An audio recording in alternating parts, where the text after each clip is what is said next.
सर्व सुख गोडी साही शास्त्र निवडी, रिकामा अर्ध घडी राहू नको. लटिका व्यवहार सर्व हा संसार, वाया येर झार हरिविण. नाम मंत्र जप कोटी जाईल पाप, कृष्णनामी संकल्प धरुणी राहे. रामकृष्ण हरी. इंद्रिय जनित विषयाची प्राप्ती म्हणजे सुख असं समजणाऱ्यांच्यासाठी या सुखाचा खरा अर्थ समजून घेणं आवश्यक आहे. काल मी म्हणालो की आपल्याला कुठेतरी खाज आली आहे आणि ती खाजवत राहतो. खाजवताना खूप छान वाटतं, बरं वाटतं, असं अजून खाजव अजून खाजव अजून खाजव असं वाटतं. आणि ते खाजवून झालं की मग त्या ठिकाणी उठणारी आग ही खाजवण्याच्या सुखापेक्षा अधिक त्रासदायक असते. इंद्रिय जनित सुखा विषयाची प्राप्ती झाली की सुख वाटणाऱ्यांची संख्या मोठी आहे. आपण काल ही बघितलं की शब्द रूप स्पर्श रस गंध या सगळ्यांच्या माध्यमातून आपण सुखांचा उपभोग घेत असतो. याचा अतिरेक झाला तर असं गृहीत धरा की तुमचं एखादं आवडतं गाणं आहे आणि ते आवडतं गाणं तुम्ही तुमच्या मोबाईलवर डायलर कॉलर ट्यून म्हणून ठेवली आहे, म्हणजे कॉल आला की रिंग वाजते ते म्हणून ठेवलंय असं गृहीत धरा. आणि सारखं सारखं सारखं सारखं रिंगटोन म्हणून तेच गाणं वाजतंय. त्याच काळात तुम्हाला अनवॉन्टेड लोकांचे कॉल येत आहेत. आवडत नाही अशा माणसाचा कॉल येतोय, घ्यायचाच नाही अशा माणसाचा कॉल येतोय, संताप होतो त्याचं बोलणं ऐकताना, राग येतो अशा माणसाचा कॉल येतोय आणि तो 5-6 वेळेला करतोय. त्याचं नाव समोर दिसतंय, आवडतं गाणं वाजतंय. थोड्या वेळाने तुम्हाला त्या गाण्याविषयी राग यायला लागतो. भावना बदलली. आवडतं गाणं आहे म्हणून आपण ते पुन्हा पुन्हा ऐकतो का? एकदा दोनदा तीनदा ठीक आहे, पण सारखं सारखं तेच ऐकवायला लागलं तर त्याच्याविषयी राग येतो. आपल्याकडे म्हण ती, सुरी सोन्याची झाली म्हणून की उरात घालून घ्यावी का? बरं, समजा माझ्या मोबाईलवर तुमचं आवडतं गाणं कॉलर ट्यून म्हणून आहे आणि माझ्या मोबाईलवर मी तुमचा कॉलच घेत नाही. गाणं आवडतंय, कॉल घेत नाहीये. तुम्ही 4 वेळेला कराल, 5 वेळेला कराल, अहो तुमची त्या गाण्यातली आवड संपून जाईल, माझ्याविषयीचा राग त्या गाण्यावर निघायला लागेल. सुखाची अपेक्षा आपण कशी करत जातो ते बघा. आणि इंद्रिय जनित विषयाच्या प्राप्ती करण्यामध्ये सुख मिळत नाही, प्रॉब्लेमच वाढतात.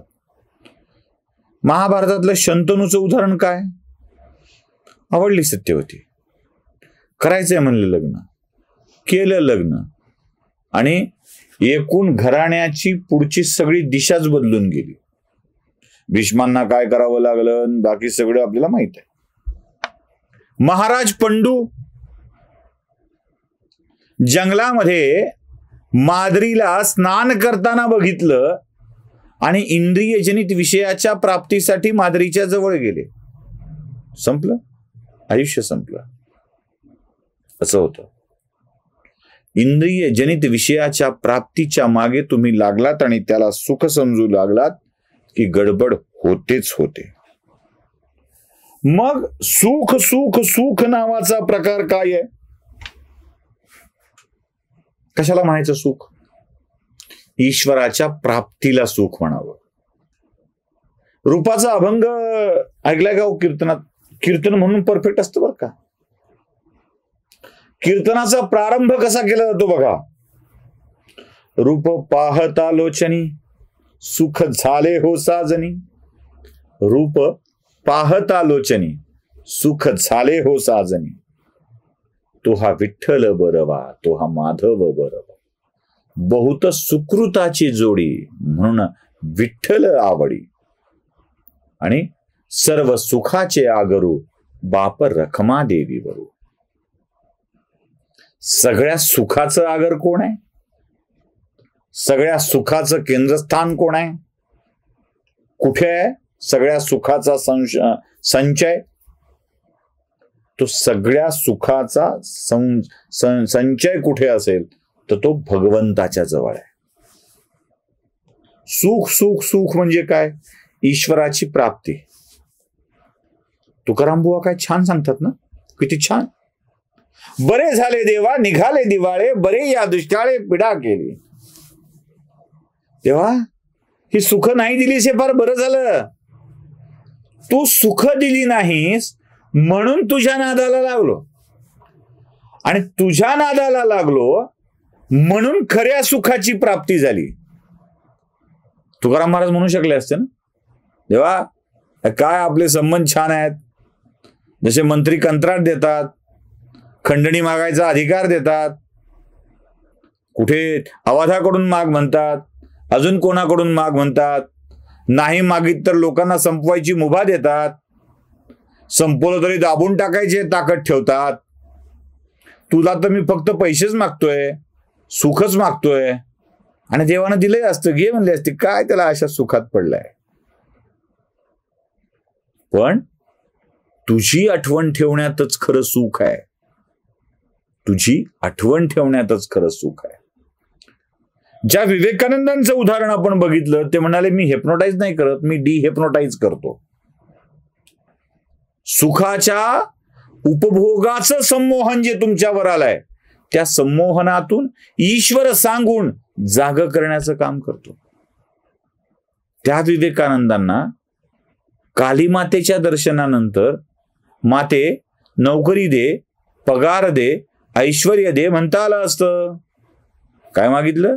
माते ज्ञान दे, विवेक दे, वैराग्य दे मागितलं. कारण सुख कशात आहे हे त्यांना कळलं होतं. हा सगळा व्यवहार लटिका व्यवहार आहे. माऊली याच अभंगात लटिका व्यवहार सांगतात. हा खोटा व्यवहार आहे. अडचण काय माहित आहे? दिसणाऱ्या सगळ्या गोष्टी सत्य आहेत असं आपण समजतो. मग न दिसणाऱ्या गोष्टी अस्तित्वात नाहीत असं वाटतं का? लक्षात घ्या. म्हणजे आपण एक काम करा, छोटंसं काम करा. तुमच्या घरातून कामाच्या ठिकाणी जाईपर्यंत तुमच्या डोक्यावर तो प्रवाशांना मिळतो बघा, म्हणजे प्रवासी मंडळी जे असतात ते सगळं शूट करणारी, तसा एक कॅमेरा लावा.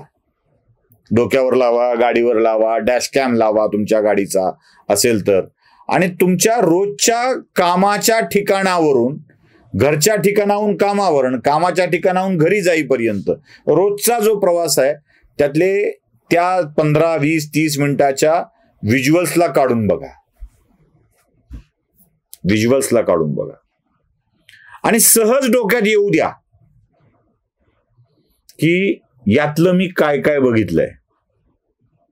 30 मिनिटाच्या प्रवासात तुम्ही 30 गोष्टी बघितल्या असतील, पण 300 कोटी गोष्टी अशा असतील ज्या तुम्ही बघितल्याच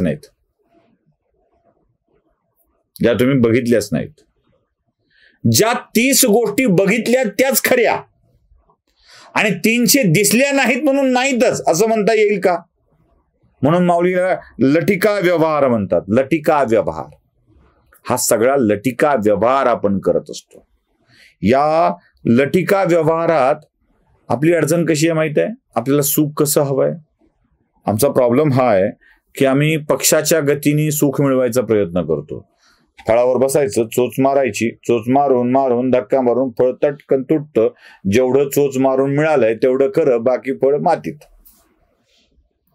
नाही जमलं आम्ही तर आम्ही माकडासारखं सुख मिळवायचा प्रयत्न करतो. तोंडात फळ धरायचं ना उड्या मारत जायचं. एक वेळ अशी येते की कोणीतरी खाली असं काहीतरी आपला शत्रू आलाय की काय असं वाटतं, दुसरं माकड येतं, माकड हॅक करतं. हॅक केलं की फळ खाली गेलं, हातात आलेलं गेलं. याचं उलट मुंगी बघितली आहे का? ती एवढासा साखरेचा दाणा उचलते. जीवाच्या आकांताने ती आपल्या वारुळापर्यंत घेऊन जाते. ती अजिबात थांबत नाही, ती साठवते आणि ती साठवलेली साखर ती पुन्हा खात राहते. तिला तृप्ती मिळते. मुंगी होऊन साखर खावं. आम्हाला सुख मिळवायची कल्पना मुंगीकडून समजली पाहिजे. बाप रखमा देवीवरू दिसणे, सर्व सुखाचे आगरू समजणे आवश्यक आहे. आणि सुख कोणतं आहे? रूप पाहता लोचनी सुख चाले हो साजणे. रामकृष्ण.